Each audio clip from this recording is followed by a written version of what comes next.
Hello, मैं हूं Manish wig और मैं एक अमेरिकन वेल्डिंग सोसाइटी का सर्टिफाइड वेल्डिंग इंस्पेक्टर हूं।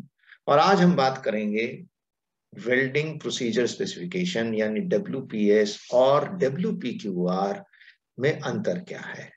चलिए स्टार्ट करते हैं।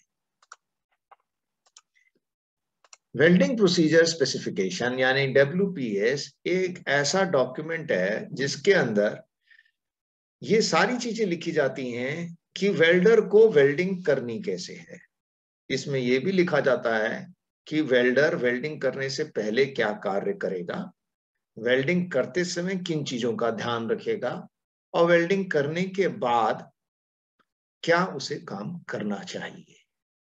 इस डॉक्यूमेंट में जब ये सारी चीजें लिख दी जाती हैं तो इसे डब्ल्यूपीएस करते हैं।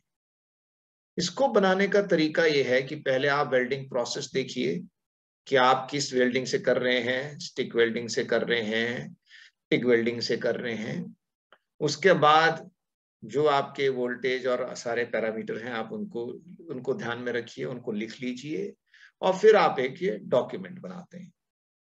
इस डॉक्यूमेंट को पीडब्ल्यूपीएस कहते हैं, यानी कि प्रिपरेटरी पीडब्ल्यूपीएस है।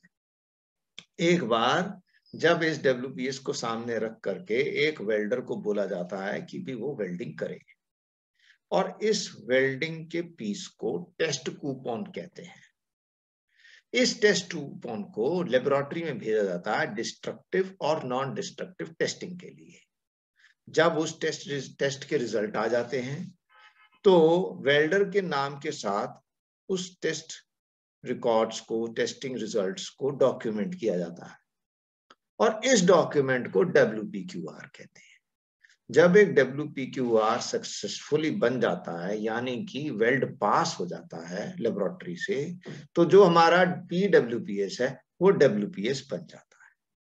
अब बात आती है कि डब्ल्यूपीएस लिखता कैसे है। तो डब्ल्यूपीएस इस तरीके से दिखता है। ये हमारा एक फॉर्मेट है जो हमने नीचे लिंक में भी दे रखा है, आप इसमें भी ऐड कर सकते हैं और नीचे हमारे ईमेल आईडी भी है, फोन नंबर भी है, आप हमसे वापस कांटेक्ट भी कर सकते हैं अगर आपको किसी स्पेसिफिक स्टैंडर्ड के हिसाब से डब्ल्यूपीएस फॉर्मेट की रिक्वायरमेंट। चलिए अगली बार फिर मिलेंगे। Thank you.